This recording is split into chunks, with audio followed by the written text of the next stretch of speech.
Welcome to the Wilmette Institute's 6th web talk of its series celebrating our 20th anniversary of the founding of the Wilmette Institute. We have 6 more to go, but we have a summer break in here before we get to number 7, and I'll tell you about it at the end of the broadcast as well. The Wilmette Institute, like I said, is now 20 years old. We were established by a decision of the National Spiritual Assembly in January of 1995, and for 10 years we ran a face-to-face program called the Spiritual Foundations for Global Civilization. And during that period of time we didn't do too much with the web, but starting in 1998 we began online web courses with quite limited software. I can't tell you how difficult it was. I often would joke that we were keeping things going with prayer, duct tape, and I don't know what else, but it was really quite a challenge. Since that time, we have continued to expand the Institute, and to date we've had 310 courses as of today. I got these statistics with 8,600 people who have taken our courses at one time or another, including people who are currently involved in our courses. This year we're going to be running about 45 courses. We've had people from about 110 countries in our courses so far, and they have used the materials from our courses in many, many ways, giving presentations to study classes, study circles, giving presentations at feasts, all kinds of different situations. We have people who've even used our material to give presentations at summer schools. We have no idea how many people have actually become Baha'is, mostly indirectly. We have a few people who aren't Baha'is taking our courses, of course, but not a large number. But the Baha'is, of course, are then able to teach the faith perhaps a little more effectively, explain the faith better. And this has helped to bring people into the Baha'i community, and we're really quite happy that we've been able to make this contribution. I'll give an example actually from today. I saw in our marriage course a Baha'i couple in China, which is taking the marriage course. We started translating some of the materials about effective communication in marriages into Chinese, and they were bringing their friends to their apartment to talk about strengthening marriages. I was really quite excited to see that our course on marriage was even being helpful in China to help people strengthen their marriages. In addition to our courses, we've now started this series called Web Talks. We've offered one webinar as well. We're going to start publishing more on our website, and we hope to move in the direction of arranging for people to take our courses for credit through their local universities. This is a very, very challenging idea, and we'll see how quickly we can do that. Probably it will take a few years. Today we have Dr. Sandra Lynn Hutchison, an old friend of mine. I'm trying to think, Sandra, I think I first met you before the World Congress, but certainly at the World Congress when Richard organized that Chinese restaurant dinner for Baha'is interested in scholarship. You were there, Richard was there, and I guess that's how you and Richard got married, got a chance to get to know each other a bit and ended up getting married. So that was quite a nice little additional twist to the World Congress. Sandra, at that particular time, was working in the research department of the Baha'i World Center. She had completed her PhD in English literature from the University of Toronto a few years earlier. Since then, she has published 2 books, Chinese Brushstrokes, which is a book about her experiences in China, The Art of Nesting, as I remember, a book of poetry through George Ronald. She has taught at various universities in China, Hong Kong, and Maine. I'm not attempting to make a complete list in terms of exoticness, but Maine can be quite exotic too, I suppose. She's currently a home from Pioneer in Maine, and there she was the editor for a while, poetry editor of the Pucker Brush Review, a journal published at the University of Maine. I did a little research. You've been teaching, Sandra, for Wilmette Institute since 2000 in various courses, and the first time you helped with studying the Baha'i writings was 2003 when various other people were also teaching it, but now, of course, you've really redone the course and made it your own creation, and it has been a really highly successful course in helping perhaps, I don't know, 150 or 200 people come up with better ways to read the writings, more effective ways to read the writings. We'll hear more about that, of course, in our web talk today.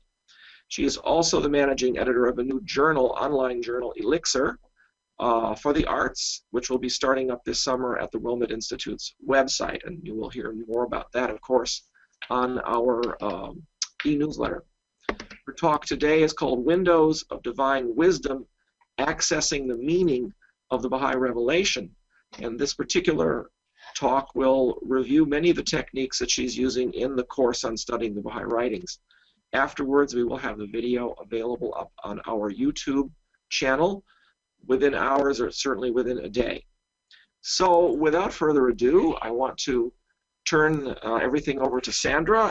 Thank you very much, Rob, for inviting me to give this webinar today. It's really been a joy to teach in the Wilmette Institute and to watch it unfold and develop over these years. And I myself was surprised to go back and realize how long I had been teaching this course and to look at how entirely it had been transformed over the course of that time. It was very interesting to reflect on that. And of course, welcome friends. And I'm so delighted to be able to share the Windows on Divine Wisdom with you today. It's a very simple technique that I've developed, an approach to reading the Baha'i writings. My background is in English literature, and I spent 2.5 years at the World Center in the Research Department, English section.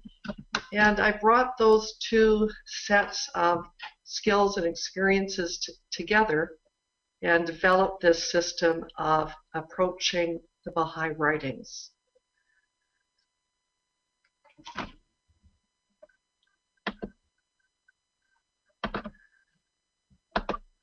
Baha'u'llah tells us to immerse ourselves in the ocean of his words, that ye may unravel its secrets and discover all the pearls of wisdom that lie hid in its depths.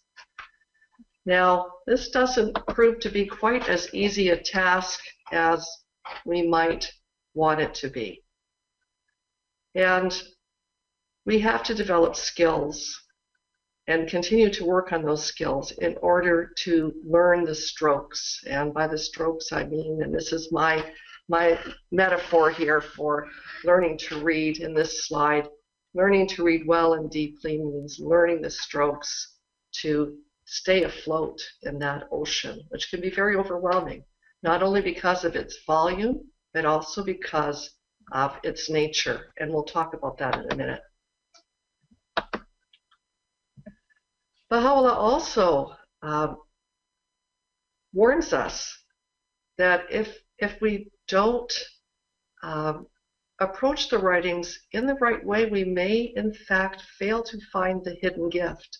And this is very concerning in a sense, and it gives one pause because, of course, we don't want to fail to find the hidden gift. And this is one of the passages that really made me think about the process of exegesis and what it means as a Baha'i reader to engage in exegesis.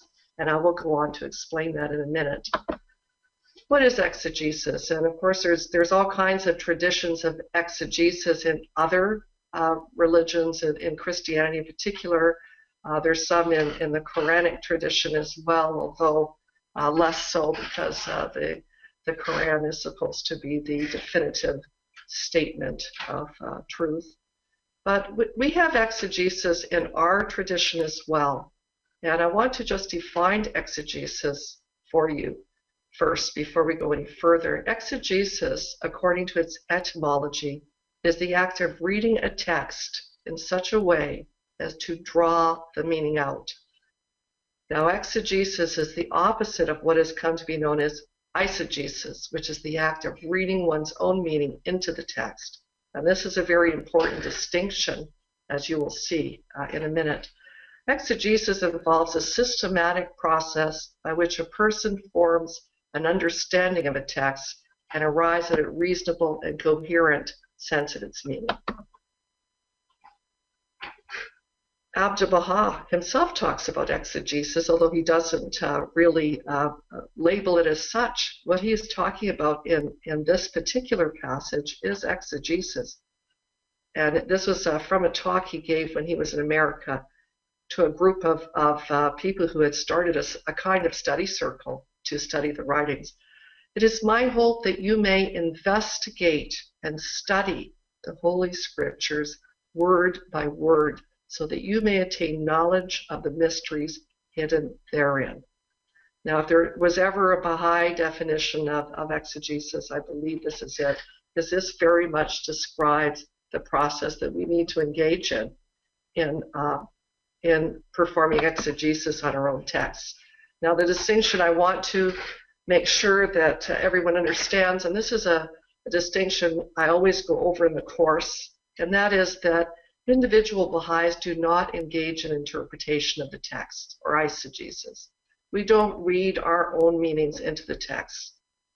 Readers have to look to the commentary of Abdu'l-Baha and Shoghi Effendi for authoritative interpretation of the text. So individual Baha'is don't engage in authoritative interpretation of the text or exegesis of that nature. But what individual Baha'is are free to do is employ a whole range of literary and exegetical tools to form their own understanding of the text. And this is what I'll refer to when this is what I mean when I refer to exegesis in the Baha'i context.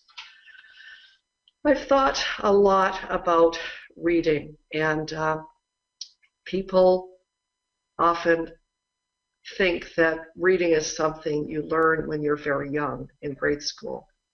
But in fact, reading is a lifelong process, and I'll talk in a minute about developing high literacy as a reader, but I think that there's reading and then there's reading, and we need to really look at what kind of reading we're doing. Now, the Baha'i writings give us some idea about how we should approach the text with a spirit of joy and radiance, with a clean heart, pure mind, eagerness and love. And I call this the engaged reader. But I believe there's a step more that we can take. And this step involves adding some of the literary and exegetical tools that I outline in the windows on Divine Wisdom, and also consciously taking a certain stance towards the text. And I will talk about that in a minute, but I've listed all the main points here. The attributes of the enlightened reader, metaphorical mindsets, extremely important. Knowledge of literary and exegetical tools, such as those used in Windows on Divine Wisdom. Lifelong commitment to mastering the art of reading and achieving high literacy. Determination not only to read, but to understand.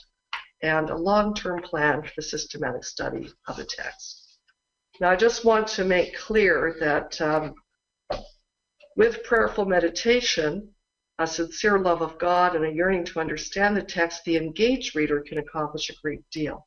And we can't underestimate the power of spiritual apprehension of the deep truths contained in the writings. But we're talking here about further enhancing that approach with a different process, the process of systematically studying the Word of God as embodied in the Baha'i scriptures. And even more specifically, of trying to make sense of the whole corpus, large corpus of work, and within it, individual authors, if you want to call them that, the Baha'u'llah and Abdu'l-Baha. I'm not going to talk about Shoghi Effendi here because I want to limit myself to the revealed texts. Now, I want to just touch again on the importance of the systematic study. And of course, you can make any kind of plan you want. You can read God Passes By, and from Shoghi Effendi's commentary on the writings, various writings, you can say, well, I think that Shoghi Effendi is telling us that these are the central works, the most important works, or this is the most important doctrinal work, and this is the most important theological work. I'm going to start with these. So you can make any kind of plan you want, but creating a systematic plan over the long term, allotting time to it on a daily basis is really important if one hopes to become an enlightened reader of the sort I'm describing. Reading versus understanding is again very important, and Abdu'l-Baha talks about this in one of his talks delivered during the course of his travels in America, and I'll read it because I think it's worthy of pondering. Be not satisfied with words, but seek to understand the spiritual meanings hidden in the heart of the words. It is not reading of the words that profits you. It is understanding of their meanings. So though there's a difference between reading and understanding, and one of the keys to understanding is the metaphorical mindset. And what this really means is eschewing or rejecting literal mindedness and seeking out the inner or symbolic meanings of the text.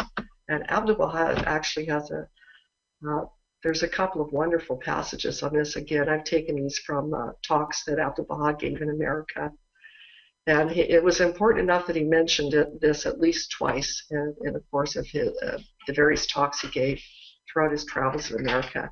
And here he talks about the holy books having special terminology, and that he gives the example of Zion is dancing, and it is evident that this has other than literal interpretation. He talks about the trees of the field shall clap their hands. This is symbolical. So these and other passages or sentences have inner meanings. And in another talk, he phrased it in a slightly different way. Instead of using symbolic and literal, he used the terms inner and outer meaning. And this is also a useful way to think about how to access the hidden gift. The divine words are not to be taken according to their outer sense. And he goes on to say that the physical bride and bridegroom of Solomon's songs, for example, are symbols conveying a hidden and inner significance. And on a note of levity, to get some idea of the kind of trouble that you can get into if you read the text very literally, in this 4th of November 1926 letter to an individual believer, Shoghi Effendi explains to, it sounds like a somewhat alarmed believer, that the wine mentioned in the tablets is not literal wine, because this believer is obviously aware that Baha'is don't drink alcohol. And he says it is very necessary to tell the children that this wine means what this wine means, so they may not confuse it with ordinary wine. So I thought that was a wonderful example of how a literal reading can obscure the meaning of the text. It sounds like a lot of work, doesn't it? But we need to hold on to the reward. Abdu'l-Baha talks about the joy of reading, and I was delighted to find that he mentioned Shakespeare. So I'll read you this quotation. If a man understands the real meaning of a poet's verses, such as those of Shakespeare, he is pleased and rejoiced. How much greater his joy and pleasure when he perceives the reality of the Holy Scriptures and becomes informed of the mysteries of the kingdom. And those of you who have struggled with and really unveiled the meaning of every line of a Shakespeare play will understand that there is a joy and a pleasure. And of course, Abdu'l-Baha is saying the joy and the pleasure of the Scripture, being the Word of God, being divinely revealed, is even greater. And anyone who studies literature, anyone like me who has studied literature all their life, or who writes, will really relate to this particular way of looking at the process of approaching the text. Let's talk then about the challenge of reading the Baha'i writings, and this is something we talk about early on in the course. What I have the students do is go to a newspaper article and look at the tone and the diction and the intention of the article, and then compare it with the Baha'i writings. I often use Secret of Divine Civilization because it's a social treatise. So we have, on one hand, Gothic novels, graphic novels, and then on the other hand, that's the side of our lives that doesn't demand a very high level of literacy of us. And we think of the text message, that's the lowest level of literacy that I can imagine. And I'm doing it myself. I'm using text language, so I confess. High literacy, the Word of God, really bears no relation to the kind of language we use in conversation, in our lives, our daily lives, or to anything else we read, unless we're a scholar of the Renaissance, perhaps. And this is to do with the language of translation, at least when we're talking about the English writings. The language of translation chosen by Shoghi Effendi is early modern English, sometimes called King James English or Shakespearean English, the English of Shakespeare. And if we look at this passage from The Merchant of Venice, we see that there's all kinds of archaic words, in particular verb forms, and when we go on to the hidden word, we'll see pronouns and peculiar uses of adjectives and weird syntactical arrangements, inverted syntax. And this is not the way we speak today, and it's not the way anything we might read in our daily lives is written. Now look at the hidden word number 2 from the Arabic. And here we have exactly the same language. We have the language of the King James Bible. And I'm assuming that Shoghi Effendi, I think we can all assume that Shoghi Effendi chose this particular language because it was an established language of scripture. It's the scripture of the Bible. The King James Bible is written in it. And also because it offers all kinds of opportunities to convey the richness of metaphor and language that the Persian and Arabic originals contain. So we have the these and the thous and the shouts and the verilies in that passage as well. So where to begin? Just you in the text. A single passage from a tablet, a treatise, a letter, a talk, a book. Why just you in the text? I always tell those who enroll in the course that it's easier to read what others have written about a text, but much harder to acquire the discipline and high literacy to read the text yourself. And I always tell them, no skimming, word by word, carefully, slowly, with attention. Now I'm getting to the Windows method, the actual Windows on Divine Wisdom approach in the next few slides. And to give you the overview, the Windows approach moves from a microscopic view of the text to a telescopic view of the text. That is to say, we start off by analyzing closely individual passages, and then we place the passage in the context of the section of the work, and then in the context of the work itself, and then we place the work in the context of the oeuvre. That means all of the works that author, be it the Bab, Baha'u'llah, or of Abdu'l-Baha written. And then we look at where does that particular work fit in a larger scriptural or literary tradition. So you're moving out, you're panning out to look at the world in which the text was born and the one in which it lives today. So here are the 9 windows on Divine Wisdom. Diction, which is word choice, very simply figurative language, and I'll talk about that in a minute. I think most of you know what that means.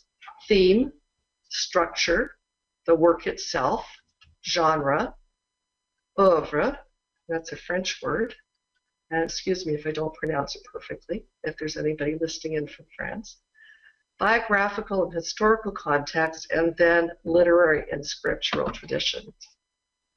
As I said, you view the first 4 windows without any help from the outside sources because reading independently helps you develop the high literacy that I'm talking about that is important to becoming an enlightened reader.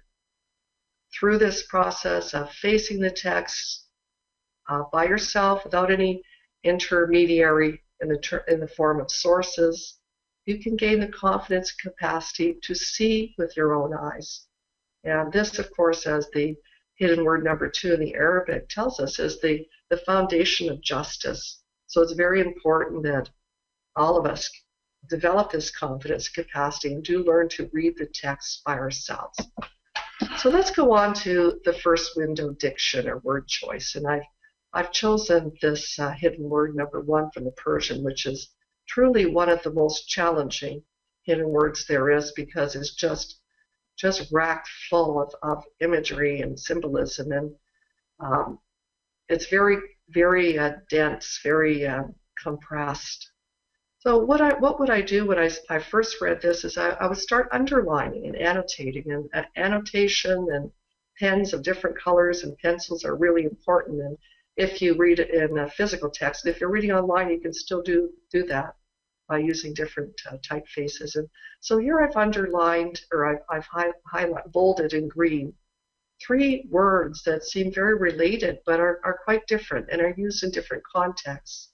And given that Shoghi Effendi was so incredibly precise in his use of words, I have to believe that, and I know that these words mean something different in each context. They have very slightly different nuanced meanings. And as a reader, that's my job to find out why those words were used in those places. And I don't do that just for the sheer joy of understanding the words, which is a temptation for any of us who love literature, but because I want to understand more about the meaning of this particular text.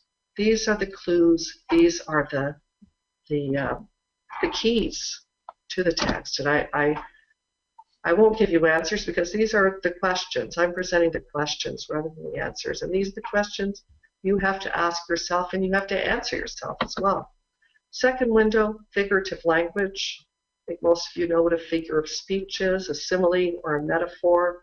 And there's lots of useful resources such as Dictionary of Literary Terms. I have a favorite, wonderful one that I've had for many, many years, and it's very beat up, and now I can get it online, fortunately. It's Holman and Hunt Handbook to Literature, wonderful resource. And it will tell you, give you a list of literary terms and tell you their definitions. So this is very helpful. So what figurative language do we have here? Well, we have a couple of symbols. We have mystic nightingale, immortal phoenix, and we have to begin to unravel the meaning of this text. We have to begin to try to figure out what all these all the figurative language of literary devices refer to. What do they mean? And trying to relate them to one another. Who is the mystic nightingale? Who is the immortal phoenix? I've had all kinds of wonderful and interesting exegesis, pieces of exegesis on this particular hidden word in the course. And who are the people that have minds to know and ears to hear? That's a literary device called the epithet, a form of address. And these metaphors, rose garden of the spirit, mount of faithfulness, what is being gotten at there by the use of those particular metaphors? What do we learn about this dwelling place from those metaphors? The third window, theme. Now, this is a very important one to get right. And I always tell the people who enroll in the course, condense the theme into one sentence, because this helps you to crystallize your own thoughts and really get to the essence of what the hidden word or whatever the passage is about. And this is what I've come up with here. The beloved Baha'u'llah is calling the faithful to dwell in the garden of the spirit, that is a spiritual world, which is a true habitation or native dwelling place of the soul. And you can go as deep as you want with the words, with the figurative language, but it's really up to you. And you can read and reread because in a sense it's limitless. The ocean has no bottom, and you can revisit and reimagine and understand every passage every time you read it. Fourth window is structure. And this is quite an interesting hidden word because of the repetition of the vocative, the exclamatory vocative, the oh throughout this passage. And this really gives conveys a sense of urgency and a mood of escalating intensity. And if you read this hidden word out loud, you really feel that. And it's significant that this hidden word is the first of the 82 others in the Persian section, because this tone, it sets the tone for what follows. So far we've looked at the text through our own eyes, not through the eyes of others, but when you get to the last 5 windows, you may have to do a little research. So where to begin? There's some wonderful resources out there, and especially in the past 5-10 years, when so much has gotten online or been put online. You really don't have to leave your screen in order to get everything you know, as it's all online. But let me just point your attention to historical accounts within the writings of Abdu'l-Baha and Shoghi Effendi that give us, authoritative commentary on history, the history of the faith, and we can use that history to contextualize the different works, and in some cases, such as in the Memorials of the Faithful, some of these figures are the figures to whom tablets are addressed. So it's very interesting. The great book of reference is God Passes By, the history of the first 100 years of the faith, because Shoghi Effendi touches upon every important work by Abdu'l-Baha and Baha'u'llah and the Bab as well, and tells us their significance. And if you're studying the period of the Bab's dispensation ministry, Nabil's narrative is also important historical account to look at. But the reference books, I think there's some wonderful reference books out there, and that have been brought out, and it might be worth buying each one of these actually. But these are all great books for getting basic information, and really encourage you to take a look at these books or even buy them, because I think they will help you. And one of Shoghi Effendi's favorite resources, never forget your English language dictionary. And of course, I like the Oxford English Dictionary, and I'm pretty sure that's the one Shoghi Effendi used. And in his translation work, he took care to find the precise word every time, often using, as Rahia Khanum Abdu'l-Baha tells us in The Priceless Pearl, the third or fourth definition of the word is listed in the dictionary. So a careful reader should know at least the first meaning of every single word that he or she reads. One particularly comprehensive source is the Baha'i reference, www.baha'i.org, and you can access pretty much everything there. I don't know how long this site's been up. I think it's fairly new, but it is now linked with the Baha'i Reference Library. You have all the authoritative writings and guidance by the central figures, and also scholarly commentary on it. And I'm just showing you how to move through this site here in order to access this scholarly article, The Writings of Abdu'l-Baha by Amin Banani, which is a really excellent introductory piece, overview. And he calls it an overview of the writings of Abdu'l-Baha that can help orient you to what it is you're reading. These slides will be available afterwards if you want to go back and take a look at how to navigate the site to get to that article. You can do so. The fifth window, the work. Now, as I said, authoritative commentary is always where to begin. We look at what Abdu'l-Baha has said about the works of the Bab and Baha'u'llah. We look at what Shoghi Effendi has said about the Bab, the Baha'u'llah, and Abdu'l-Baha, the works of the central figures. And of course, my favorite place, as I said, to start is God Passes By, which is our history of the first 100 years. And Shoghi Effendi summarizes the themes of most of the works, evaluates their significance, offers historical context, biographical information, and including when the work was written and where it fits in over. So this is my go-to book whenever I start reading a new work by the Bab, Baha'u'llah, or Abdu'l-Baha. Let's say there isn't anything. We're going to look at the secret of divine civilization now and work our way through that when we look at the last 5 windows, because it's a particularly good example of some of the points I'm trying to make here. But let's say we don't find anything in God Passes By. Well, search the other writings of Shoghi Effendi and see what you can find. And I did find something in the World Order letters, collected and published as the World Order of Baha'u'llah. And Shoghi Effendi's commentary here gives us a pretty good sense of what this work is about. In The Secret of Divine Civilization, also called the mysterious forces of civilization, and that's interesting to know, and that contributes to our understanding of what Abdu'l-Baha's purpose was in writing this particular work. Abdu'l-Baha's outstanding contribution to the future reorganization of the world, we read the following, and he quotes from the Shoghi Effendi, quotes a key passage from The Secret of Divine Civilization.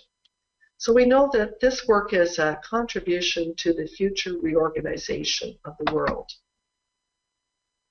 We go on to the scholarly commentary I mentioned earlier, the Amin Banani article. We find out, and when we're looking at the work and trying to find out, we've read it ourselves, but we want to see what other people say about it and really get a sense of what its importance is and why it was written and what it's about. And Amin Banani gives us some very, good broad strokes here and also some fine points that really help orient us to the work.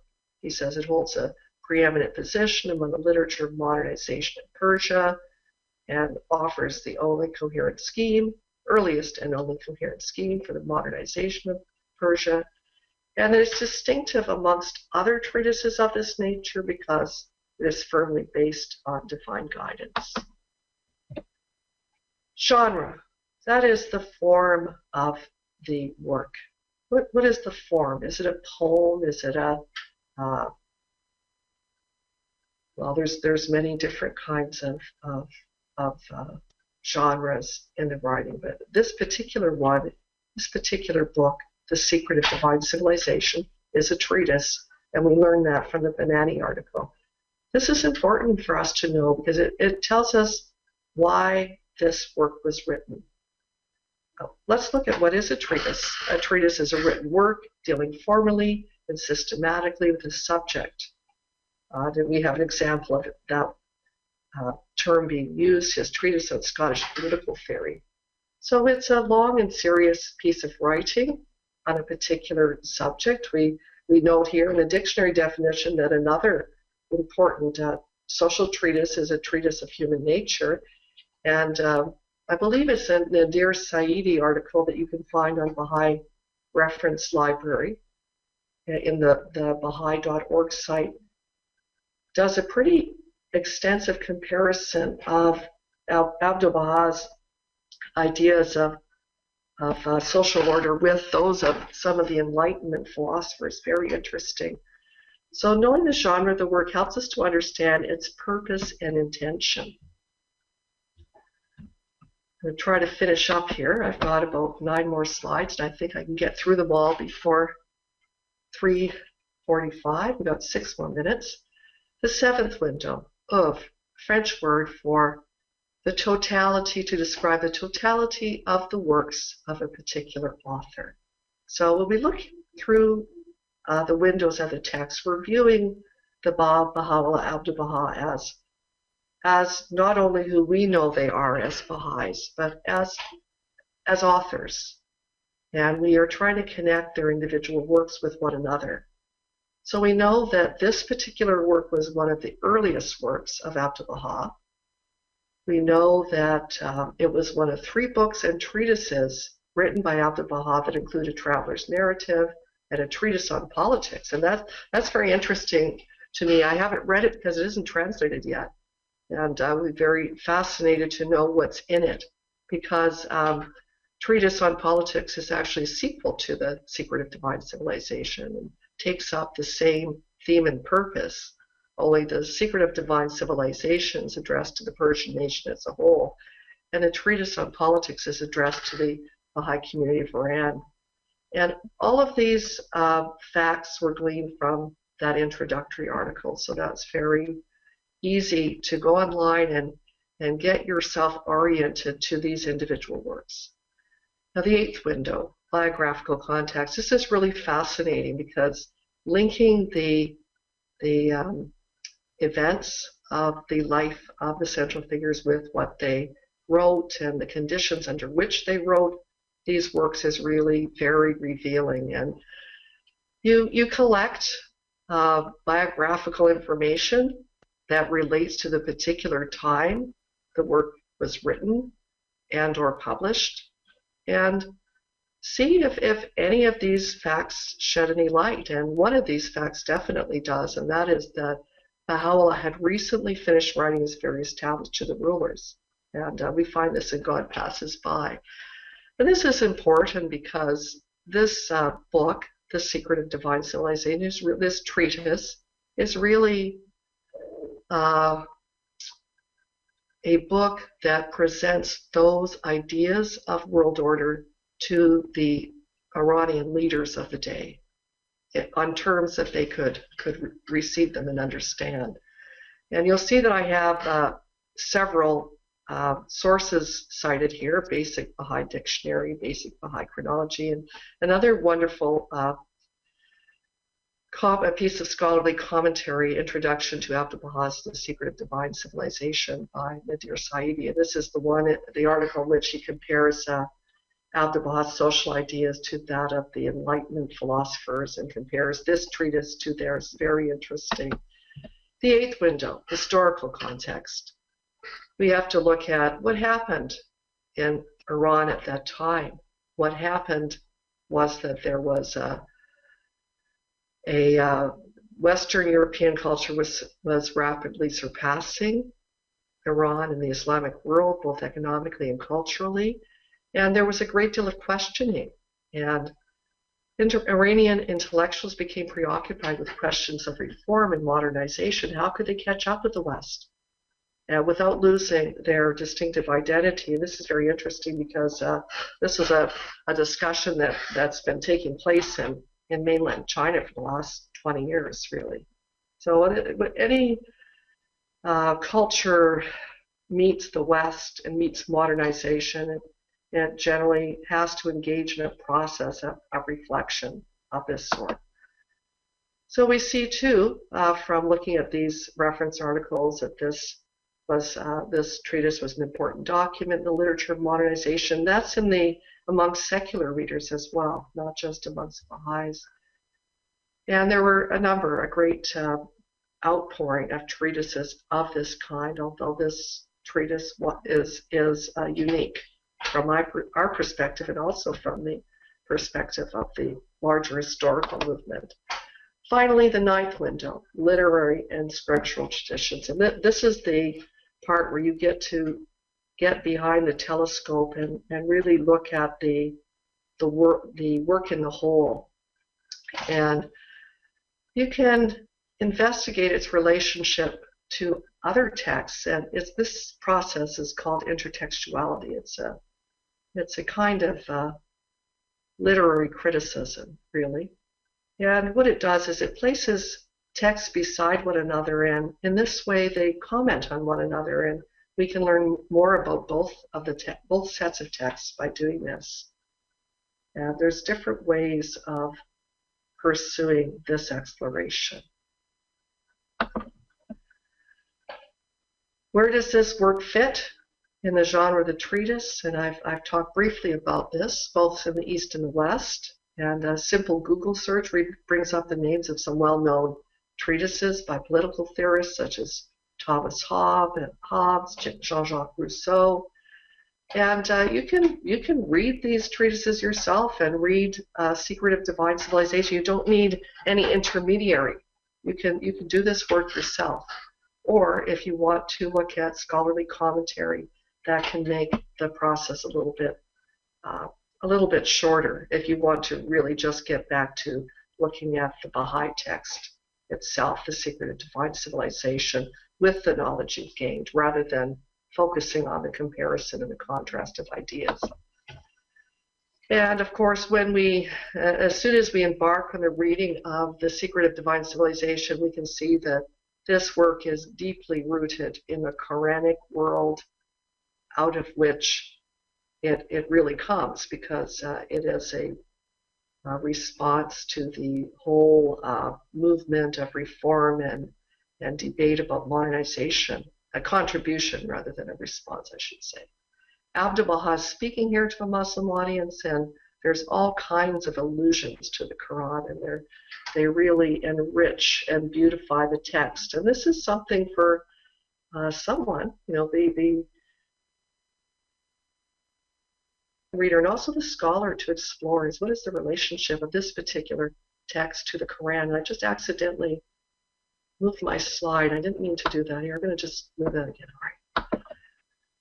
In conclusion, remember the 9 windows on divine wisdom and use them: diction, figurative language, theme, structure, the work, the genre, the oeuvre, biographical and historical context, literary and scriptural traditions. And my last 2 slides, and my second last slide here, I have resolutions for the aspiring enlightened reader. Number 1, while participating in RUI study circles and enjoying the close reading and fellowship that takes place in that context, I will make a systematic plan of study to read beyond these excerpts, which constitute only a fraction of the revealed Word of God. 2, I will familiarize myself with and learn to use various literary and exegetical tools, such as introduced in Windows on Divine Wisdom. And this is not the only system around. I try other systems of literary analysis or exegesis. 3, I will maintain a metaphorical mindset and make a commitment to read the entire body of Baha'i Scripture, perusing each text word by word, that is, slowly, carefully, and with attention, and investigate it with the goal of understanding its inner meaning. The reader who engages with these texts and keeps these resolutions is an enlightened reader who has found the hidden gift. Thank you very much, Rob, and I will open up to questions now. Fantastic, Sandra. This is really a marvelous presentation, and I should probably remind everybody that this is a summary of her class that she gives every January. So it's very easy to learn more in detail about this by taking the class next year. We do have a group of questions here, and there was one question, the name of the figurative language tool that you mentioned. You said it's Coleman and something. I don't know what that's a reference to that Greg was asking. Oh, yes, the Handbook to Literature. Yes, that isn't included. I didn't write that down, and there are many out there.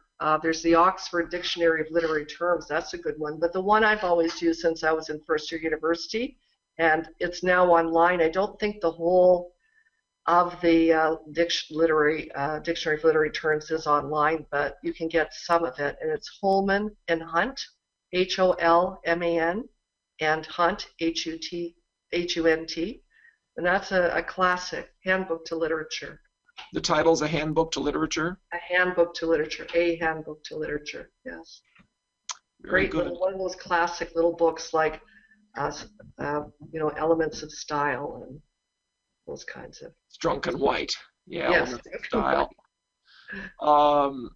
Somebody had a very interesting question here because you had made a comment about the high language of the writings, and this person raised a very interesting question, and I think this is an excellent point to discuss. I understand this and how we should approach the writings, and I agree. However, what about people who are barely literate or literate but maybe read at a very basic level due to the lack of or inadequate education? These are usually related to the lowly of the earth.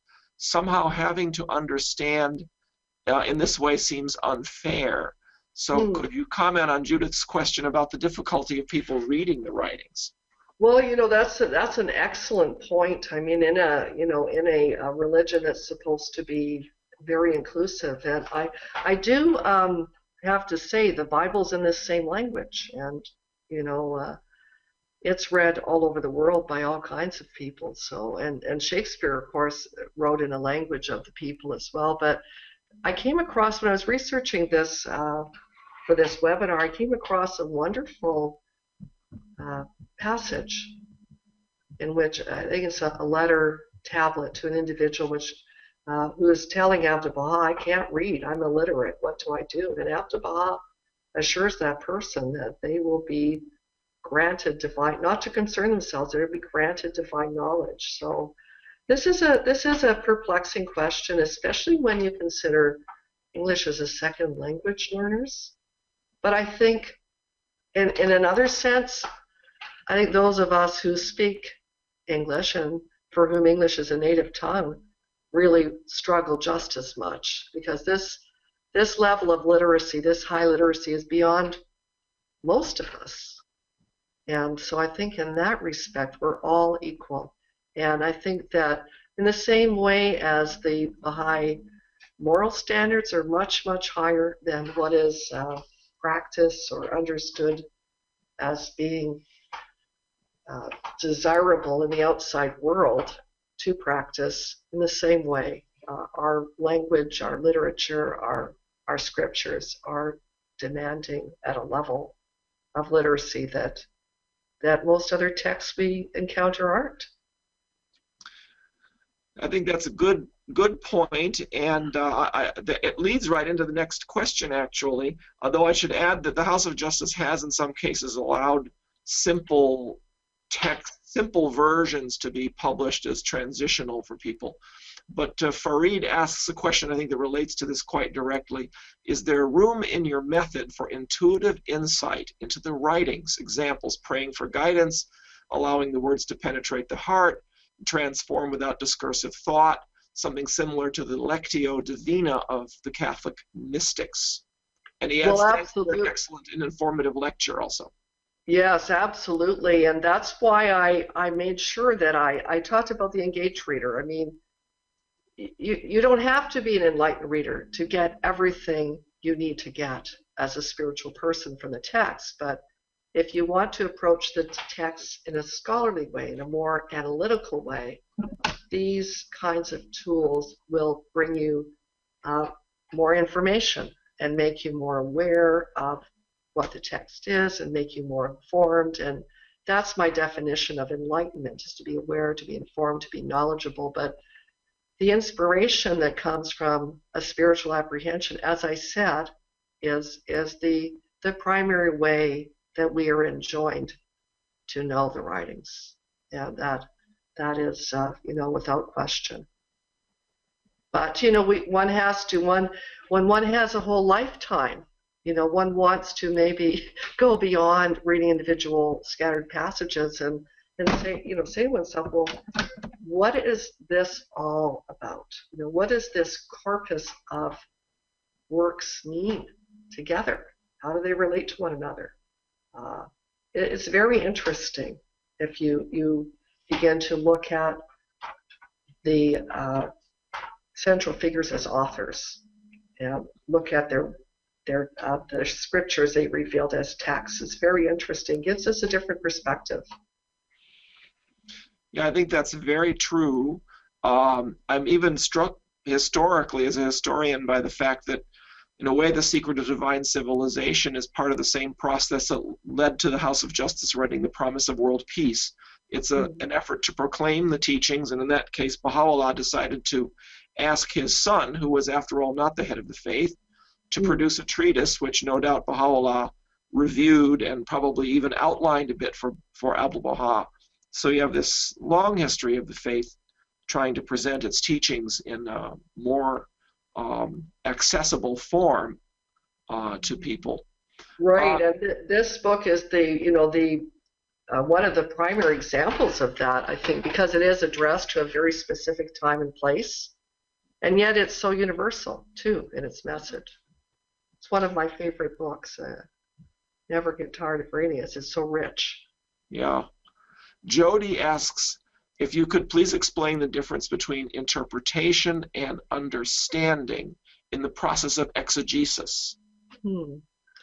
Well, these are all challenging questions, and once you call something by a name, then you have to find a way to describe what it is and what it isn't, and then sometimes the distinctions are very fine, but interpretation is okay as long as it's individual interpretation. What we can't do as Baha'is is authoritative interpretation. We can't say, this is my interpretation and it's right, and this is the interpretation everybody should follow.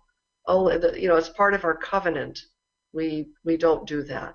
We look to the authoritative interpreters of the text, Baha'u'llah Abdu'l-Baha and Shoghi Effendi, the authoritative interpreters of the revealed word.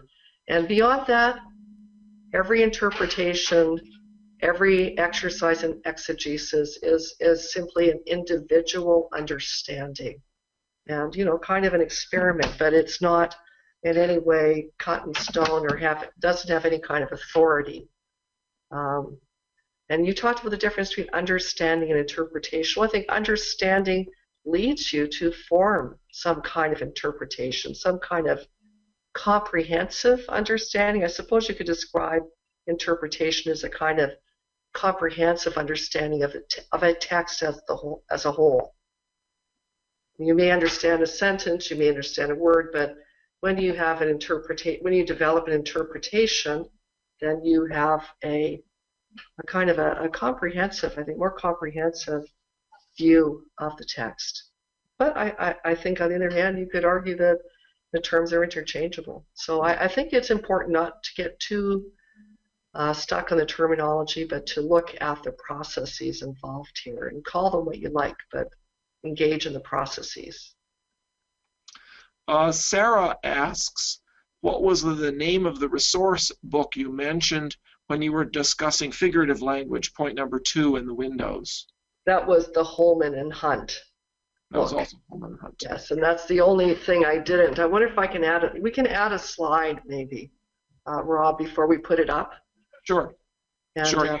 Put that reference on this as a second question. But again, there's all kinds of dictionaries of literary terms, and part of what I try to do in this course and why I started offering this course was to empower readers to find their own ways to research, to read, to learn. So I think, just go to the library, go online and see what you can find.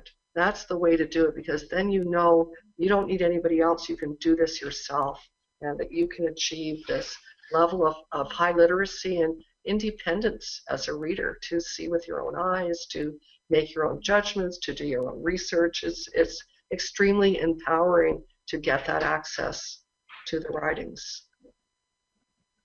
Several people have asked about whether the slides would be available in the PowerPoint, and yes, we will plan on posting it online on the Wilmette Institute's main page. I'll put that address up towards the end right before we finish up, so you'll know where to go. Another person pointed out that very few people are now using the King James Version of the Bible, and there are a lot of translations into simple English nowadays, and that basically why the Baha'i writings can't be translated that way as well. Baha'i Friend says in the future she believes the writings will be redone in simple language like the New Standard Version of the Bible. Do you think that's true? Well, you're talking to someone who's deeply immersed in the study of English literature and who's a writer, and of course I love that language. And I don't know if we can say that the King James Bible is not widely used anymore. I think it is widely used. And it's certainly studied. I remember that when I was an undergraduate at Western, there was a course. I didn't end up taking it. I always regretted it, but I did teach myself and study myself the literature of the Bible. And the Bible that you study is the King James Bible, and the reason you do is because of the richness of the language. And why would you translate that into modern English if you're interested in the richness of the language any more than you would translate Shakespeare into modern English? So I don't know what will happen in the future. Maybe that will happen. But I do know that the Persian and Arabic writings are incredibly dense, poetic, flowery, rich in metaphor. And I think you'd be very challenged to be faithful, to translate those writings faithfully without having access to this kind of poetry, because this King James English is really a kind of poetic prose. And I blame the elementary schools on this. Actually, they don't teach poetry anymore. I know that my daughter, when she was growing up, had poets like, I think it's Jack Prelutsky. Not that I have anything against him, Pizzas, because his son's great poetry, very funny, but it's not classical poetry. It's not in the canon of English literature, and often there's not a lot of that. And honestly, if children were introduced to poetry early on, this kind of language would not be difficult because it's the language of poetry. And poetry is a dead art, of course, now. That's a problem too. So I don't know where it will go, but I think that all of us as readers need to make a commitment to reach to the standard that's set for us. We have to make a commitment as people to reach to the high moral standard as well. And I think that's where we have to put our focus, is how far can we reach to get to where the revelation is, rather than thinking about how the revelation can come to us. But maybe it happens someday. I don't know. I think that's a very interesting point, and I can say that when I was working in the National Center in Wilmette, just about every year somebody wrote asking about whether the writings couldn't be done in simple English, and the House of Justice consistently wrote back and said no. So perhaps that will change at some point, but the House is very concerned about translating the high quality. Well, the other thing, Rob, is that Shoghi Effendi's translations are not up for revision. They're final, and they're in King James English, so those ones could never. Nothing can be done there. I think the other thing to point out too is Abdu'l-Baha's talks were much more colloquial, and they've been translated more into a colloquial English. So it's not like all of the scriptures are difficult. We also have the much more homey talks by Abdu'l-Baha that are, I think, generally easier to read. That's true, and going through the tablets, various tablets related to reading, and in which Abdu'l-Baha was talking about how he read the letters that people sent him, I could really see that his style of writing was very personal. It wasn't in some of these individual tablets, it wasn't esoteric, it was very personal, very intimate, very something that anyone can understand. So yeah, I think that's the way to go, is to start with the tablets, start with Shoghi Effendi too. Although people say his prose is difficult too, but at least it's not in King James English. No, he certainly wrote at a very high level. I mean, he's an absolute literary genius in English that way. Right, and I guess what I would recommend to people who are really flummoxed by it all is start with the hidden words. They're so pithy and brief, and if you really go at it, you can pick them apart and analyze them and get at the heart of one of them pretty quickly, and you can feel you've accomplished something and you've understood something. And it is the essence. The hidden words are the essence of all religion too. So if you only have the hidden words, then you're doing all right. I think that's a very good point. Someone does ask how they can download the PowerPoint. We'll put the PowerPoint up as a PDF, and so there will be a PDF version of it. Jody is also asked. Let's see. I assume that things will be within our capacity to reach the revelation as it was revealed, because people are on a trajectory of evolution, and the faith is sort of the wave of the future, and that we'll presumably be able to manage reading it in the future. And I suspect that's true also of the school systems will help quite a lot in the future. Exactly. And if we look at the world order, I mean, we could look at the world order of Baha'u'llah and look at what we have and just despair too. I mean, there's these kind of discrepancies between what the vision articulated in the writings and what we live in our contemporary world are pretty dramatic, on all fronts. So I think we can't be discouraged. We have to believe that things are evolving. I don't know if we have any other questions. I don't see any others right offhand. Here's another one by Wilmer. To what extent could we use the induction skills when we read the writings? Great, use them. I mean, this is all part of reading, I think, induction, deduction. This is all part of the analytical process, and I think that's great if you can use those skills, because this is what it means to become that kind of enlightened reader who's knowledgeable and informed and who has a more analytical grasp of the writings, is to use those kinds of strategies for unveiling the meaning. And I think that those kinds of approaches, induction, deduction, are very important ones to apply to the reading of the writings. He also asks, let's see, he would like to know more about explicit and implicit reality as we read in the writings. You have a comment about that? I would also like to know more about explicit and implicit reality. I think you're referring to the inner and outer meanings, the symbolic and literal meanings. Is that what you are understanding, Rob, from that question? I think so. I think that's a good guess. He says yes. Okay, well that's a really good question, and I think if you look at that letter of Shoghi Effendi, I think that's a really good example of someone taking a writing very literally. And in that particular writing, I don't know if we can get it up here, but Shoghi Effendi talks about, I'm going to see if I can find that, because that's a really good example of the difference. Oh, I don't know if I can. But he talks about it in the Persian mystical poets. Wine is frequently used as a metaphor for the love of God. And it's also used in the writings. And this is a very interesting arena of exploration. And some scholars have already done quite a bit of work on this area. In this area is understanding the relationship of the Persian mystical poets to the Baha'i writings. And there's all kinds of allusions to Rumi and Hafez. These poets talk about wine in that way as symbolic of the revelation of God.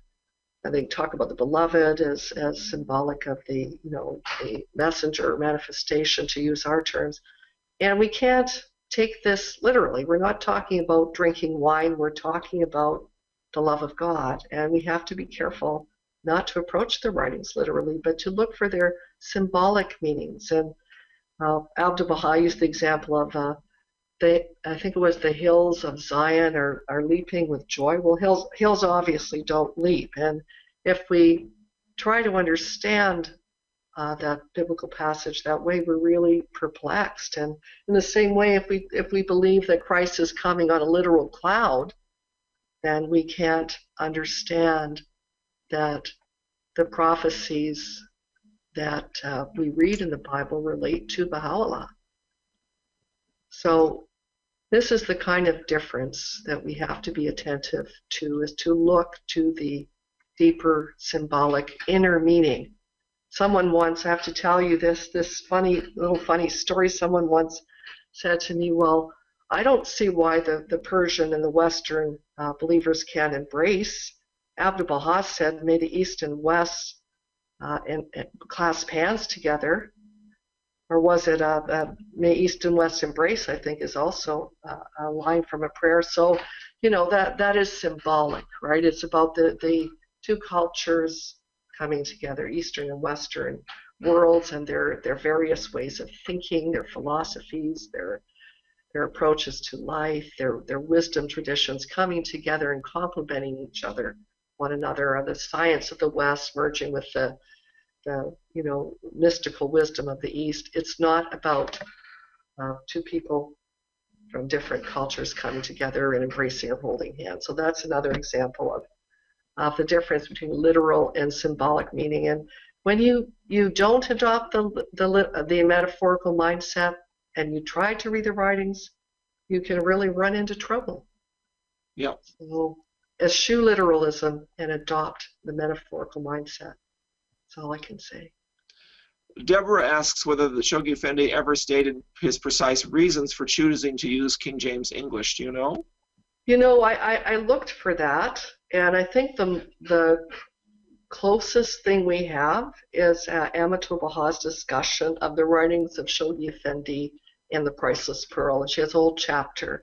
She talks about how he composed his work, how he wrote his prose, and he apparently wrote it by saying it out loud.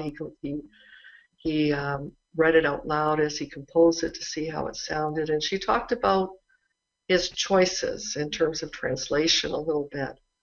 But I think beyond what we have there, I don't think that he ever said anything explicitly. But then again, there are many, many things that are, many letters that aren't translated, many writings that are not translated. So it could be there, but I don't believe we have it now. But the analogy that always comes up when I teach the course is the buildings on Mount Carmel and Shoghi Effendi's choice of that classical style of Greek architecture for the seat of the House of Justice and the accompanying buildings of the Ark. And I think the same principle applies here, that this is a classical, time-tested, richly poetic language, and that is likely why it was chosen, so that it can carry the freight of the meaning of the original texts, which are very, very rich and dense and highly poetic.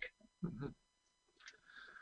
I think we're pretty much out of time. I noticed Judith has also said that she's expressed her concerns about the language, mostly for the sake of children in the Caribbean and other areas where there's barely an understanding of standard English. And I think, Judith, the answer to that question is you should write the House of Justice about the issue of their access to the writings, because the House of Justice, I think, is the only people who can really answer that question.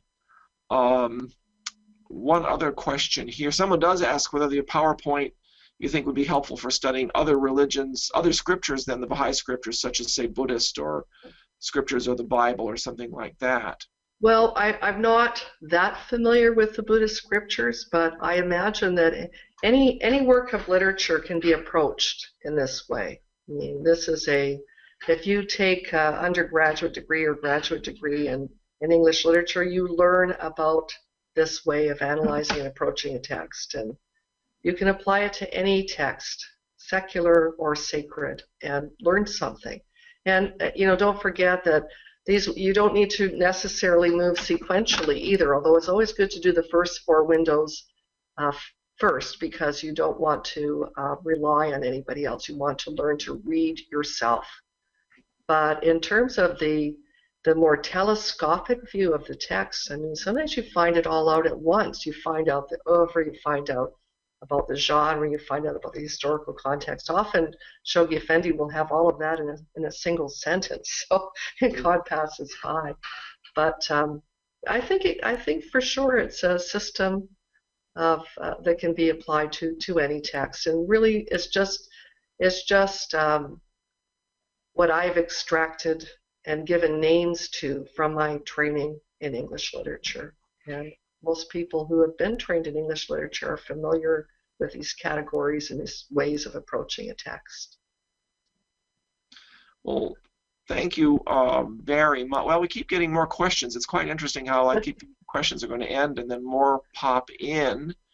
Let me see. Shahla has asked a long question here.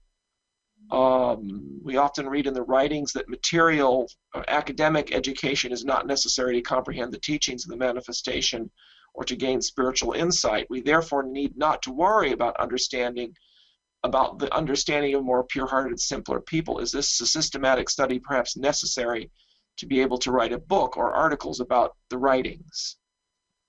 Well, it all depends on you and what you want, from your reading and what level you want to read at. And if a person is satisfied with reading at that level, that's fine. I mean, that's what I call the engaged reader. That's how we're enjoined, in a sense, to read, and understand through spiritual apprehension. But there's a whole other level, of analysis of a text that's very useful and very enriching. And if you choose to do it, you will only learn more and know more. And it's a very exciting process. And Abdu'l-Baha talks about investigating the text and studying word by word. That's Abdu'l-Baha says that. Mm-hmm. And what it seems to me, he's in joining this particular study group, and I think we can extract from that, all of us, to do is to engage in some kind of exegesis. So I think that the encouragement to engage in this kind of analysis can also be found in the writings. So I think people have choices. It's like most things in our religion. You know, there's choices for individuals, and there's many different paths. Vera makes an interesting point that where children's classes, in places where people don't have a high amount of literacy, teaching the children how to memorize the quotations often gives them a lot of confidence and gives them a chance to come to understand the writings better. But at this point, I think what I will do is put my camera back on. I want to again thank Sandra very much for this really marvelous presentation that has given us a lot to chew on, I guess you could say, in terms of understanding the writings. And I hope gives people some confidence that there are ways they can pursue the study of the writings more systematically, not to replace the intuitive or the heartfelt, but to supplement it and augment it, and to some extent to protect it from going astray as well, because the systematic and the rational and the heartfelt and the intuitive are really two complementary approaches, and we can obviously strengthen both of them simultaneously. And so, Sandra, again, I want to thank you very much for this marvelous presentation and a great way of doing our 6th web talk.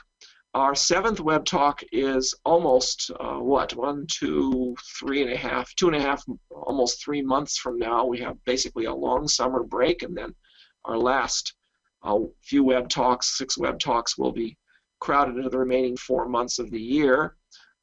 Suzanne Alexander is the lead faculty person for our marriage and family life courses, marriage and courtship courses, I should probably say, because we have a set on preparing for marriage and a set on strengthening marriages.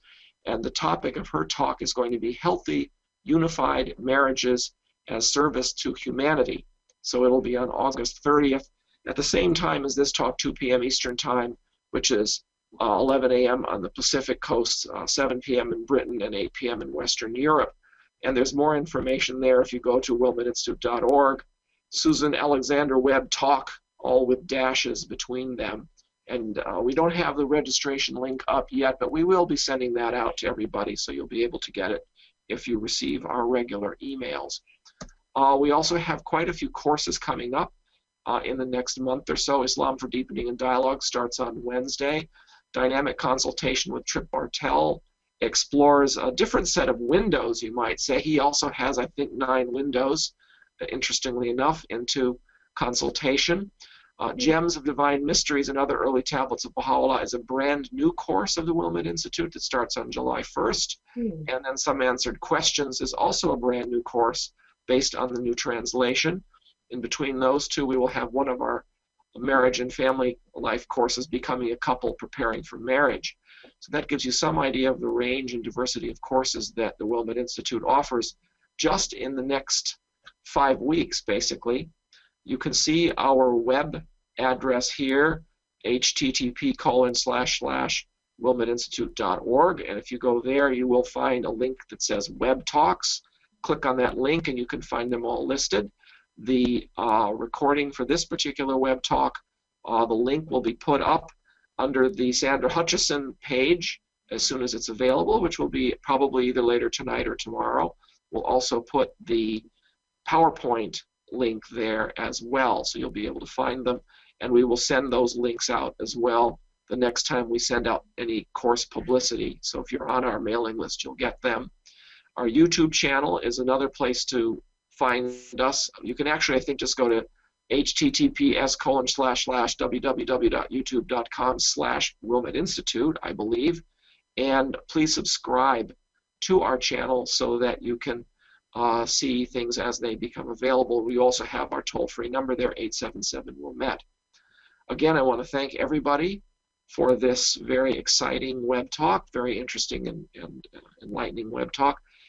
Thank you very much for participating, and we look forward to seeing you again. And thank you, Rob. And thank you so much for inviting me to do this and for inviting me to participate in the Wilman Institute all these years. It's been wonderful.